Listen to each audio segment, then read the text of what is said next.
ఈరోజు లలితా సహస్రనామంలోని 4వ నామమైనటువంటి చిదగ్నికుండ సంభూత అనే నామానికి అర్థం తెలుసుకోబోతున్నాం. చిత్ అగ్ని అనగా శుద్ధ చైతన్యం నుండి ఆవిర్భవించినటువంటి తల్లి అని అర్థం.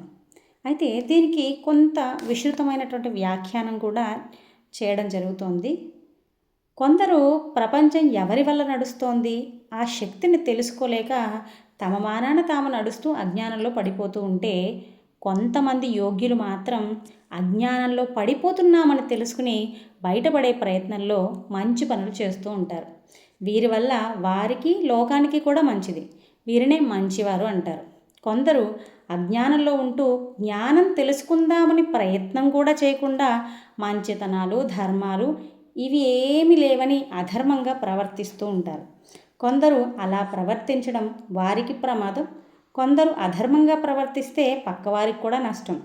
కొంతమంది అధర్మంగా ప్రవర్తిస్తే ప్రపంచానికి నష్టం. అలా ప్రపంచానికి నష్టంగా అధర్మంగా ప్రవర్తించే జాతినే రాక్షస జాతి అంటారు. అలాంటి వారు ఎక్కువైతే మంచిగా ఉన్నవానికి బలం సరిపోదు. అప్పుడు ప్రపంచం నడవదు. లోకంలో ధర్మ ప్రవర్తనతో ఉండే అమ్మని ప్రార్థిస్తూ, తల్లి నువ్విచ్చిన శక్తితో పనిచేస్తూ నిన్ను తెలుసుకోకుండా అధర్మంగా ప్రవర్తించే వారి వల్ల మేము బాధపడుతున్నాం. నువ్విచ్చిన శక్తితో మేము వారిని ఎదుర్కొంటున్నా మా శక్తి చాలక వారి ముందు ఓడిపోతున్నాం. మా మంచితనం దెబ్బతింటోందమ్మా, నువ్వురా అని అడుగుతూ ఉంటారు. మనం మంచి చేద్దామన్నా ఏదో ఒక చెడు బయట నుండో లోపల నుండో వస్తూనే ఉంటుంది. అది పోగొట్టుకోవాలంటే ఎవరైతే శ్రీమాత, శ్రీ మహారాజ్ఞి, శ్రీమత్ సింహాసనేశ్వరిగా ఉన్నారో ఆ తల్లినే ఆశ్రయించాలి. ఎవరు పిలిచినా వారి కోసం అమ్మ తప్పకుండా వస్తుంది. కానీ పిలవాలనే బుద్ధి అందరికీ పుట్టదు. అమ్మవారిని పిలవాలని, ఆశ్రయించాలని, అమ్మ గురించి తెలుసుకోవాలనే బుద్ధి, అర్థం చేసుకోవాలనే బుద్ధి కలగాలంటే దైవీయ సంస్కారం అంటే దైవీ గుణాలు ఉండాలి. వాటితో అమ్మని ఆశ్రయిస్తే ఆ పనులను చక్కబెట్టుకోవడం కోసం, వాటిని కాపాడడం కోసం అమ్మవారు తప్పకుండా వస్తుంది. నిత్యగా ఉన్న తల్లి ఇప్పుడు వస్తుంది. ఉందంటే శక్తిగా ఉంది.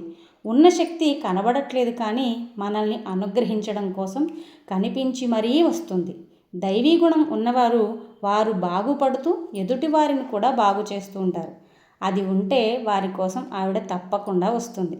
ఏదో కొద్ది కొద్దిగా రావడం కాదు, సూర్యుడు సగం వచ్చి సగం రాకుండా ఉంటే ఎలా ఉంటుంది? బాగా రావాలి. ఉద్యత అంటే సంపూర్ణంగా ఎవరి కోసం వస్తుంది? దేవకార్య సముద్యత. అమ్మ ఎలా వస్తుంది? దానికోసం ఒక కుండం రగల్చాలి, అనగా సాధన చెయ్యాలి. నేను చాలా మంచివాడిని అన్నంత మాత్రాన అమ్మవారు రారు. మంచివారైతే సాధన చెయ్యాలి. సాధన ఎంత చెయ్యాలని కొందరు అడుగుతూ ఉంటారు. లలితా సహస్రం చదవమని చెప్తే ఎన్ని రోజులు చదవాలండి అని వెంటనే అడుగుతారు. ఎన్ని రోజులు అని అడిగారంటే ఎప్పుడు ఆపేయాలా అని వాళ్ళు అడుగుతున్నట్టే. సాధన ఎంతవరకు చెయ్యాలని అడగకూడదు, ఫలితం లభించేంతవరకు చెయ్యాలి. ఈ జన్మలో వస్తుందంటారా? రాకపోతే మరో జన్మెత్తి సాధన చెయ్యాలి. అంతవరకు చేస్తూనే ఉండాలి. యజ్ఞానికి ముందు 2 కర్రలు మథనం చెయ్యి అన్నారు. రెండింటిని ఆపినంత మాత్రాన అగ్ని పుట్టదు. యజ్ఞంలో అగ్ని పుట్టే వరకు అరణి మథనం చేయాల్సిందే. మథనం చేస్తేనే అగ్ని పుడుతుంది. ఆ అగ్ని నుండే శక్తి పుడుతుంది. అలా మథనం చేయగలిగితే ఆ మథనం చిదగ్నికుండం అవుతుంది. అందులో నుండి అమ్మవారు ఆవిర్భవిస్తారు. చిదగ్నికుండ సంభూత దేవకార్య సముద్యత శ్రీమాత శ్రీ మహారాజ్ఞి శ్రీమత్ సింహాసనేశ్వరి రూపంలో అమ్మవారు ఎప్పుడూ ఉన్నారు. మాత, మహారాజ్ఞి, సింహాసనేశ్వరిగా ఉన్న ఆవిడ ఎప్పుడు శ్రీ. ఆ శ్రీని ఆవిష్కరించుకోవాలంటే మథనం చెయ్యాలి. అప్పుడు పుట్టే అగ్ని పేరే చిదగ్ని. ఆ అగ్ని పంచభూతాలలో ఒకటి కాదు, పంచభూతాలని మింగేది. పంచభూతాల్లో ఏదైతే సాధారణ అగ్ని దానికి అతీతమైనది కనుక అది చిదగ్నికుండ సంభూత. ఆవిడ ఉద్భవిస్తే దేవకార్య సముద్యత, దేవకార్యమంతా చక్కగా నిలబడతారు. ఇందులో అమ్మవారి యొక్క లీలావైభవం ముందుగా తెలుసుకోవాలి.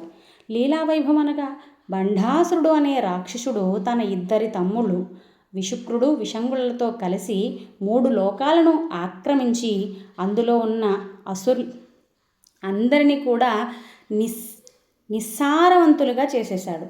త్రిలోక వాసులకి ఇంద్రియాలు ఉన్నా పనిచేయడం మానేశాయి. మొత్తం నీరసం, లోపల ఉన్న శక్తి అంతా వాడు లాగేశాడు. అదొక చిత్రమైనటువంటి దాడి. మిగిలిన రాక్షసులైతే కొట్టారు, బాదారు, రకరకాల చిత్రహింసలు పెట్టారు.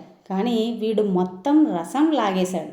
దీంతో వారికి ఏం చేయాలో తెలియలేదు. అందరూ ఎండిపోయారు. దేవతలంతా వెళ్ళి బ్రహ్మని ఆశ్రయిస్తే ఇంచుమించు నా పరిస్థితి కూడా అలాగే ఉంది అన్నారు. వారందరూ వెళ్ళి పరమేశ్వరుని ఆశ్రయించారు. అప్పుడు పరమేశ్వరుడు, నేను ఒక యజ్ఞం చేస్తాను, దానితో మీరంతా దేహత్యాగం చెయ్యాలి అన్నాడు. కాపాడండి బాబు అంటూ యజ్ఞం చేస్తాను అంటూ హోమగుండంలో దూకేయమంటే ఎవరు ఒప్పుకుంటారు? కానీ దేవతలు దూకేశారు. గురువుగారు దూకమంటే దూకేయాల్సిందే, ప్రశ్న వేయకూడదు. శివాయ గురవే నమః. ఆయనను ఆశ్రయించారు. ఆ పరమేశ్వరుడే ఆచార్యుడయ్యాడు. ఆయన ఒక సముద్రం మొత్తం ఎండగొట్టగలడు. హోమగుండం 1 యోజనం తయారు చేశారు. ఆ హోమగుండంలో అంతవరకు ఎండిపోయిన చెట్లని పడేశారు. పరమేశ్వరుడు ఒక్కసారి ధ్యానం చేసి తన మూలాధారం నుండి అగ్ని రగల్చాడు. తన శక్తిని తానే జాగృతం చేసి ఆ శక్తిని ఒక్కొక్క చక్రం దాటించి రగిల్చిన అగ్నిని ఆజ్ఞాచక్రం అనగా పాలనేత్రం నుండి తీసి హోమగుండంలో వేశారు. ఆ అగ్ని లౌకిక అగ్ని కాదు కనుకనే చిదగ్ని. అది దానికొక పేరు పెట్టారు. ఈ చిదగ్నికుండం రగల్చి అందులో ముందు వేయాల్సినటువంటి ఆహుతులన్నీ వేసి పూర్ణాహుతి సమయంలో పూర్ణం ఆహుతి ఇవ్వాలి గనక మనల్ని ఏం చెయ్యమంటారని దేవతలు అడిగితే ఒక్కొక్కరిని అందులో దూకండి, దానికి తప్ప ఇప్పుడు ఎండిపోయిన మీ శరీరాలు మరి దేనికి పనికిరావు అన్నారు. మొత్తం దేవతలందరూ దూకారు.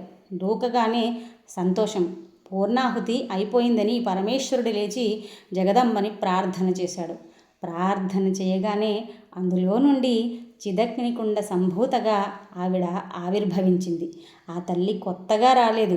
అదే ప్రారంభమైతే మొదటి నామం చిదగ్నికుండ సంభూత అని కదా కావాలి.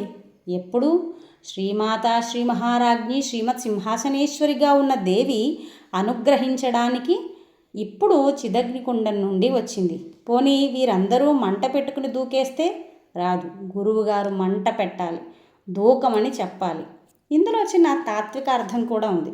గురువు జ్ఞానాగ్నిని రగల్చాలి. ఆయన ఇచ్చేది జ్ఞానాగ్ని, అది రగలాలి. అలా రగలగానే ఇంతకాలం ఇంద్రియాలతో నేను చేస్తున్నాననే అజ్ఞానం తొలగిపోతుంది. నేను అనే అహంకారం, నేను చేశాను, నేను విన్నాను, నేను నడిచాను, ఈ నేను ఒక్కొక్క ఇంద్రియంలో అహంకారంగా ఉంది.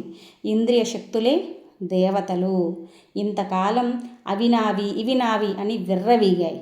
ఇప్పుడు గురువుగారు వచ్చి జ్ఞానాగ్నిని రగిల్చితే తెలిసొచ్చింది, మీ అహంకారం అంతా దీనిలో తగలబెట్టండి అన్నారంటే అర్థం జ్ఞానాగ్నిలో అనగా విచారణ వల్ల రగిలిన అగ్నిలో నేను అనే అజ్ఞానాన్ని దహనం చెయ్యాలి. దేవతలు తమని తాము సమర్పించుకున్నారు అంటే ఆ ఇంద్రియాలు తమంత తాము పని చేయడం లేదు, అఖండమైన ఆ చిచ్చక్తి వల్లే పనిచేస్తున్నాయని తెలుసుకోవడం కలగాలి. కాబట్టి గురు కృప వల్ల రగిలిన జ్ఞానం అనే అగ్నియందు అహంకారాలన్నీ కూడా దహించబడ్డాయి. అప్పుడు మనలో ఉన్నటువంటి అమ్మవారు మనకి సాక్షాత్కరిస్తుంది. ఇది దీనిలో ఉన్నటువంటి అసలైన అర్థం. ఇది మనకి అర్థం కావడం కోసం కథగా తెలియజేశారు దేవతలు. దేవతలు వెళ్ళిపోయారు, ఇది చేశారు అని చెప్పడం అర్థం చేసుకోలేని వారి కోసం. కానీ ఎప్పటికైనా అర్థం చేసుకోవాల్సింది ఇదే.